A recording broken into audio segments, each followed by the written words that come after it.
చాలా సంవత్సరాల క్రితం ఒక గ్రామంలో ఒక సహోదరి ఎంతో ప్రార్థన చేస్తూ ఉండేది తన భర్త కోసం. అయితే తన ప్రార్థన ఆలకించిన దేవుడు తన జీవితంలో ఏ రీతిగా కార్యం జరిగించాడో ఆ సంఘటనని, ఆ సాక్ష్యాన్ని మీ ముందు ఉంచాలని నేను ఆశపడుతున్నాను. ఆ సహోదరి చిన్నప్పటి నుండే దైవభక్తి కలిగిన స్త్రీ, ప్రార్థించే స్త్రీ. కానీ ఆమె వివాహం మాత్రం ఒక ప్రార్థన చేయని ఒక వ్యక్తితో జరిగింది. ఆమె పేరు, ఆమె ఊరి పేరు అంతగా నాకు గుర్తులేదు. కానీ ఆమె జీవితంలో దేవుడు ఏ రీతిగా కలగజేసుకున్నాడు, ప్రార్థన ఎలాంటి వాటిని ఎలా మారుస్తుంది అనేది మనం ఈరోజు తెలుసుకుందాం. ఆ స్త్రీ ఎంత ప్రార్థన చేసేదో ఆమె భర్త అంత మొరటిగా ఉండేవాడు, అంత కోపిష్టి. దేవుడంటే అతనికి ఒక హేళనాస్పదం, దేవుడంటే కోపము కూడా. కానీ ఆమె మాత్రం దేవుణ్ణి విడువక సేవిస్తూ ఉండేది, విడువక దేవుని ఆరాధిస్తూ ఉండేది, విడువక క్రమం తప్పకుండా దేవుని సన్నిధికి వెళుతూ ఉండేది. అతడు ఎంత అసహించుకున్నా, ఎంత ఆమెను హేళన చేసినా, ఆమెను ఎంత తిట్టినా కొట్టినా కూడా దేవుని యందు ఆమె ఎప్పుడూ భయము మానలేదు, భక్తి మానలేదు, దేవుని ప్రేమించడం మానలేదు.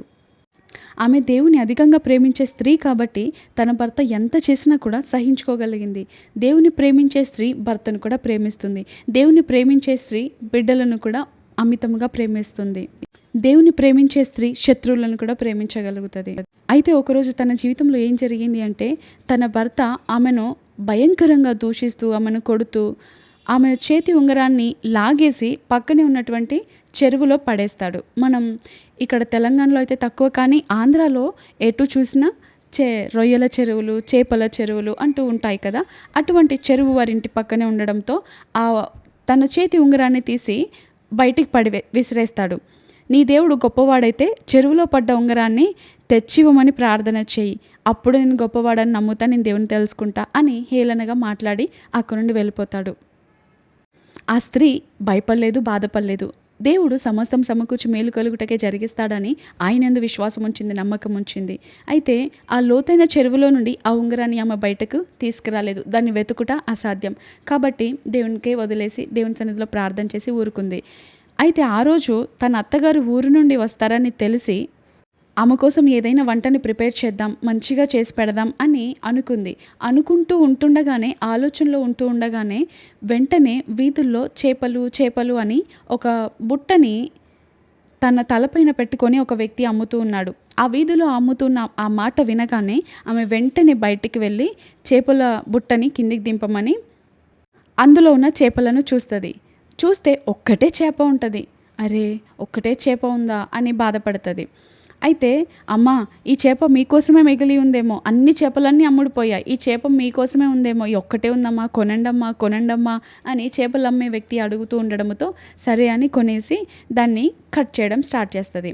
ఎప్పుడైతే దాన్ని మంచిగా శుభ్రపరిచి ముక్కలుగా కట్ చేయడం స్టార్ట్ చేయగానే, ఫస్ట్ కట్ చేయగానే అందులో తనకు కనబడింది ఏంటంటే, తన భర్త ఏ ఉంగరాన్ని అయితే తీసి చెరువులో పడవేశాడో ఆ చేప కడుపులో ఆ ఉంగరం దొరికింది. హల్లెలూయా! చూసారా, విశ్వాసం గలవాడికి కొద్దివేమీ ఉండదు. అయినా వాక్యం సెలవిస్తుంది, సింహం పిల్లలను లేమిగలవై ఆకలిగా ఉంటాయేమో, కానీ ఆయన నమ్ముకున్న వారికి ఏ మేలు కొదువై ఉండదని వాక్యం సెలవిస్తుంది. ఆమె చక్కగా వంటను ప్రిపేర్ చేసింది. సాయంకాలం తన భర్త ఇంటికి రాగానే వంట సిద్ధం చేసిన ఆ స్త్రీ వడ్డించిన తర్వాత నెమ్మదిగా ఆ ఉంగరాన్ని పక్కన పెట్టింది. అది చూసిన అతడు వెంటనే ఆశ్చర్యపోయాడు. ఇది ఎలా వచ్చింది, ఎక్కడి నుండి వచ్చింది అని అతని నోటి నుండి అసలు ఫస్ట్ మాట రాలేదు. ఆశ్చర్యపోయాడు. అప్పుడు వెంటనే ఇది దేవుడు చేసిన కార్యం, ఇలా ఉంటుంది అని స్త్రీ ఎప్పుడైతే భర్తకు ప్రేమతో వివరించిందో ఆ రోజు మొదలుకొని దేవుని సాక్షిగా నిలబడ్డాడు. దేవుని కొరకు ప్రాణం పెట్టేంతగా దేవుని ప్రేమించాడు. దేవుని కొరకు రోషం కలిగి బ్రతికాడు. విశ్వాసముతో జీవించాడు. అది ఎలా సాధ్యమైంది? వెంటనే అయిందా అంటే కాదు. కొద్ది సంవత్సరాలుగా ఆ స్త్రీ భక్తిలో జీవించింది. తన భర్త మారు మనసు కొరకు ప్రార్థించింది. ఒకనొక సమయం వచ్చింది, ఆమె అనుకోకుండానే తన భర్త జీవితంలో దేవుడు కలగజేసుకోవడం, గొప్ప అద్భుతాన్ని జరిగించడం మనం చూస్తూ ఉన్నాము. ప్రార్థన ఎటువంటి కఠిన హృదయాలనైనాను బద్దలు చేస్తుంది.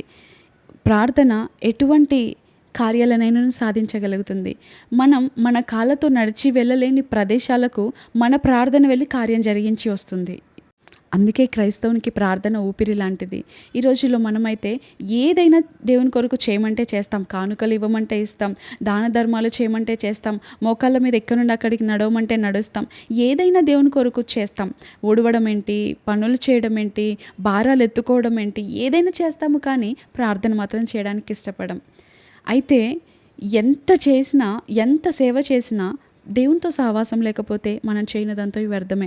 దానికి ఒక ఫలితం ఉంటుంది, కానీ దేవుని మన నుండి ఆశించేది అది మాత్రమే కాదు. దేవుని మన నుండి ఆశించేది దానికంటే గొప్పది. అది ఆయనతో సహవాసం చేయడం. ఆయన మనతో మాట్లాడడం, మనం ఆయనతో మాట్లాడడం, అది ఎలా జరుగుతుంది అంటే ప్రార్థనలో మాత్రమే. ప్రార్థన దేవుడు మనకిచ్చిన గొప్ప వరం. అక్కడ పరలోక రాజ్యంలో ఉన్న దేవునితో మనం మాట్లాడాలి అంటే మనం మాట్లాడే భాషే ప్రార్థన. అసలు ఈ స్త్రీ జీవితంలో జరిగిన సంఘటన వింటుంటే ఎంత ఆశ్చర్యంగా ఉంది కదా. తన భర్త తీసి అదే రోజు చెరువులో వేయడం ఏంటి, అదే రోజు ఆ చేపలు అమ్ముకునే వ్యక్తి ఆ ఒక్క చేపతోనే తన ఇంటికి రావడం ఏంటి, అదే రోజు తన అత్తగారి ఇంటికి రావడం ఏంటి. అసలు ఎంత గాడ్ ప్లాన్ చేస్తున్నాడు చూసారా. రిమోట్తో పైనుండి కంట్రోల్ చేసినట్టుగా, టీవీని ఆపరేట్ చేసినట్టుగా ఎలా జరుగుతుందో చూసారా తన జీవితంలో. మనం నమ్మకంగా సేవిస్తే, నమ్మకంగా విశ్వాసంతో దేవుని సన్నిధిలో ప్రార్థన చేస్తూ ఉంటే దేవుడు అన్ని సమస్తం సమకూర్చి మేలు కలుగుటకే జరిగిస్తాడు. నిజంగా ఆ యొక్క చేపలమ్ముకునే వ్యాపారి వేరే వీధికి వెళ్ళి ఉండవచ్చు కదా. ఆ చేపను తీసుకొని వేరే వాళ్ళకి అమ్మి ఉండవచ్చు కదా. కానీ చూడండి, దేవుడు ఏ రీతిగా ప్లాన్స్ వేశాడో అన్నీ అదే వీధికి రావడం.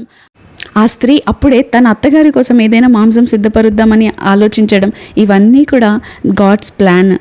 మన దేవునికి ఒక పేరుంది, ఆయన అద్భుతములు చేయవాడు. ఒక అద్భుతం 100 సమస్యలకు జవాబు చెబుతుంది. మన జీవితంలో ఒక అద్భుతం జరిగితే మిగతా సమస్యల్లో కూడా వాటిని జయించడానికి మనలో విశ్వాసం పురిగొల్పబడుతుంది. ఇంకా ప్రార్థించడానికి మనలో ఆసక్తి పురిగొల్పబడుతుంది. మోకాళ్ళ జీవితమే మన అద్భుతాలకు రహస్యం. కాబట్టి ఈరోజు మీ జీవితంలో ఏ పరిస్థితి అయినా, ఏ పోరాటమైనా, ఏ స్థితిగతులైనా మార్చగలిగింది ప్రార్థన. కాబట్టి మనం ఎప్పుడు క్రైస్తవులుగా కలిగి ఉండవలసింది కొన్ని విషయాలు ఉంటాయి. అవి చాలా ఇంపార్టెంట్. ఉపవాసం చేయడం, ప్రార్థన చేయడం, స్తుతించడం, ఆరాధించడం, వాక్యం చదవడం, ఈ 5 చాలా ఇంపార్టెంట్ క్రైస్తవుని జీవితంలో. ఈ 5 కలిగి ఉన్నట్లయితే మనం ఏ సమస్యలో నుండైనా బయటికి రాగలుగుతాం గొప్ప సాక్ష్యముతో. ఆ స్త్రీ తన భర్త మారు మనసు కొరకు కొద్ది రోజులు చేసి విడిచిపెట్టలేదు. మనం కూడా అడుగుడి మీకు ఇవ్వబడునన్న దేవుడు తప్పకుండా నిశ్చయంగా అనుగ్రహిస్తానని సెలవిచ్చిన దేవుడు తప్పకుండా ఇస్తాడు. ఆ స్త్రీ జీవితంలో కార్యం జరిగించిన దేవుడు మన జీవితంలో కూడా కార్యం జరిగిస్తాడు. కాబట్టి ఇచ్చేంత వరకు అడుగుదాం, పొందుకునేంత వరకు ప్రార్థన చేద్దాం, దేవుని నమ్మకంగా సేవిద్దాం.